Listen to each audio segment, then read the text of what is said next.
Dr. Sarah Chen knelt in the observation enclosure, her reinforced glove extended toward the small creature watching her from behind a metal feeding dish.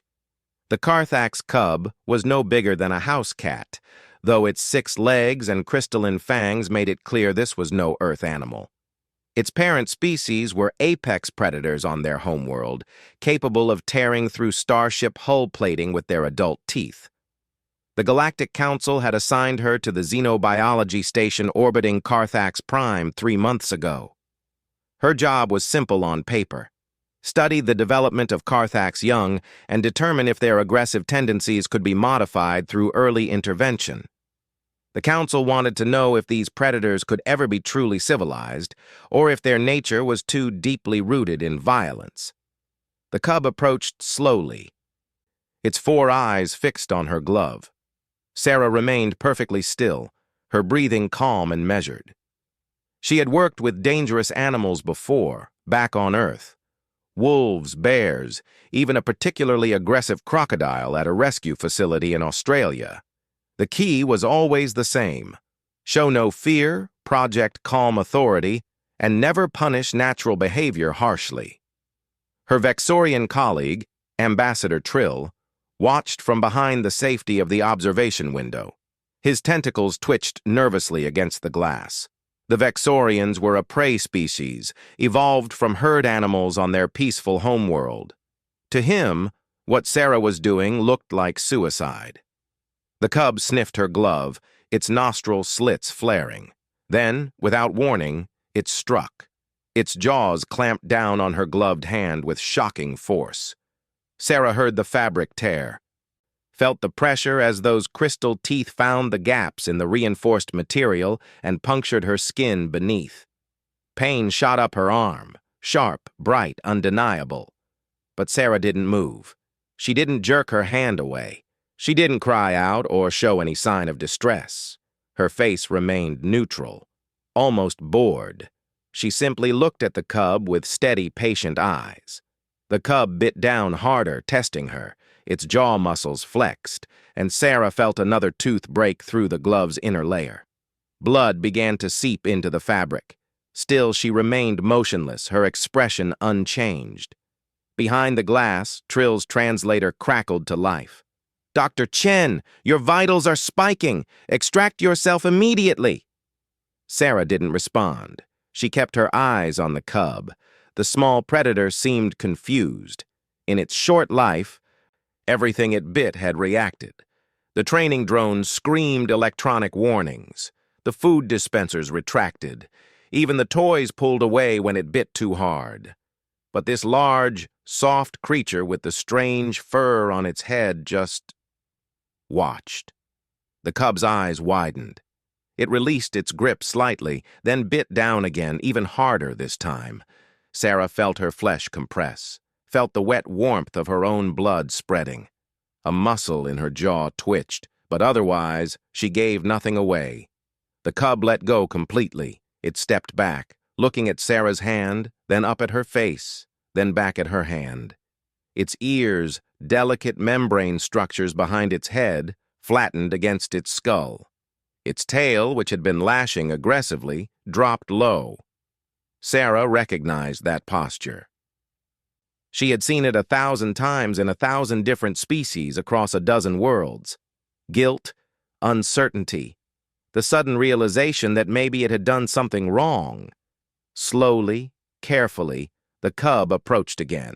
This time it didn't bite.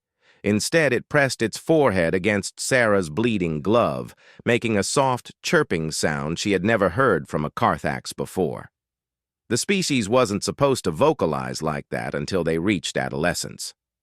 Sarah's other hand came up slowly, gently, and touched the top of the cub's head.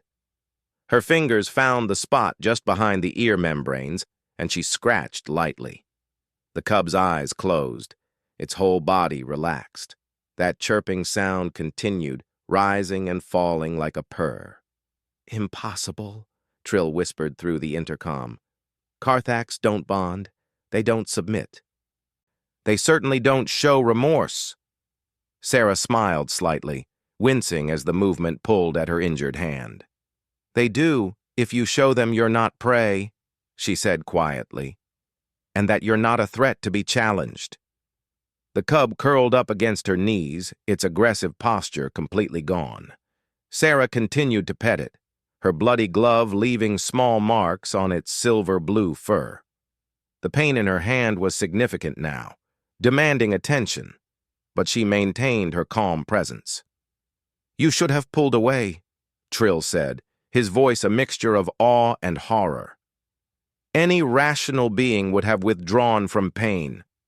"Pain is just information," Sarah replied, her voice steady despite the throbbing in her hand. "It tells you something is happening, but it doesn't control you unless you let it.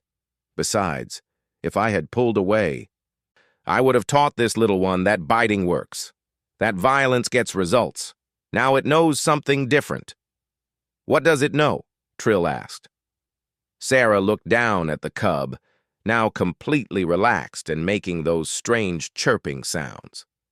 "It knows that I'm stronger than its bite, that I don't fear it. And most importantly, it knows that hurting me made it feel bad. That's empathy, Trill. That's the foundation of civilization."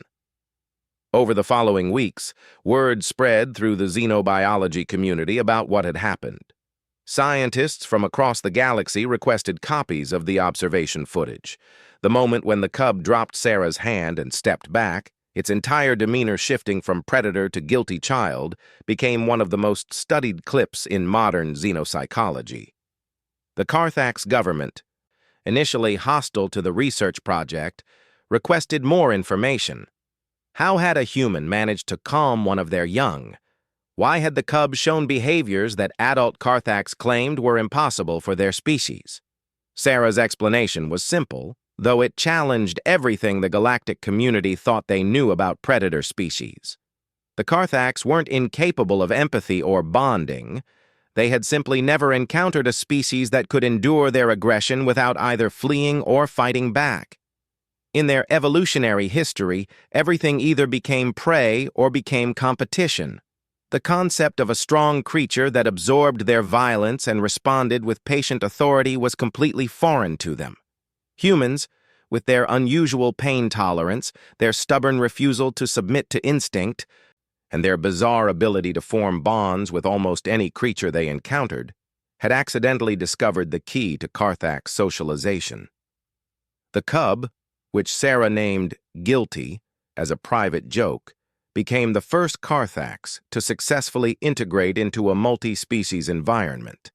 It learned to control its biting instinct, to read the emotions of other species, and to form genuine attachments to non-Carthax individuals.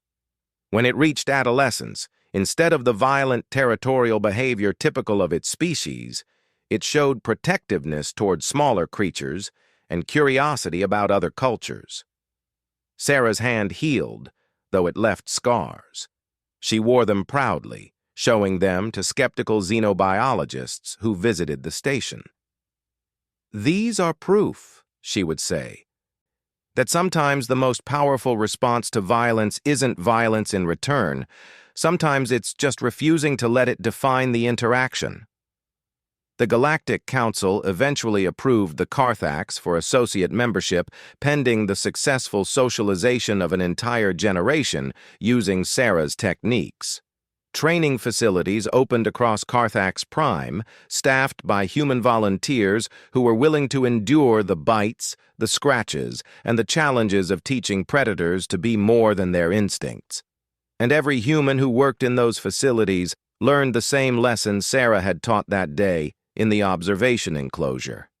That strength isn't just about how much damage you can inflict. Sometimes true strength is measured by how much you can endure without flinching, and how much patience you can maintain when every instinct screams at you to react. The Carthax, for their part, learned something too. They learned that humans were strange, stubborn, and impossibly tough. But most importantly, they learned that feeling guilty when you hurt someone wasn't weakness. It was the first step toward being something more than a predator. It was the first step toward being a person.